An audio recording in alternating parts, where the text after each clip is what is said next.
ನಮಸ್ಕಾರ. ನೀವು ನೋಡ್ತಾ ಇದ್ದೀರಾ ಅಭಿಪ್ರಾಯ ಚಾನಲ್. ಗಣೇಶನ ಮನಸ್ಸಲ್ಲಿಟ್ಕೊಂಡು ಆತನ ದೇವಸ್ಥಾನಕ್ಕೆ ಹೋಗೋಣ ಅಂತ ಪ್ಲಾನ್ ಮಾಡಿದ್ವಿ.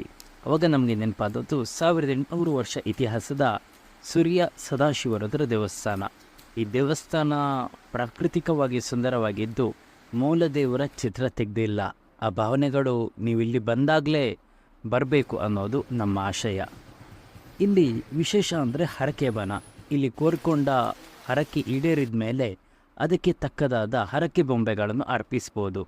ಸಾವಿರಾರು ಹರಕೆ ಬೊಂಬೆಗಳಿದ್ದು ದೇವರ ಶಕ್ತಿಗೆ ಇದು ಸಾಕ್ಷಿಯಾಗಿದೆ. ಧರ್ಮಸ್ಥಳ ಬಂದ ಹೆಚ್ಚಿನವರು ಇಲ್ಲಿಗೂ ಕೂಡ ಭೇಟಿ ನೀಡ್ತಾರೆ. ದರ್ಶನ ಮುಗಿಸಿ ಹೊರಗೆ ಬಂದಾಗ ಮಳೆ ಬರ್ತಾ ಇತ್ತು. ಹಾಗಾಗಿ ಮೆಣಸು ತಿನ್ನೋಕೆ ಮಿಸ್ಟರ್ ಬಚ್ಚುಗೆ ಆಸೆ ಆಯಿತು.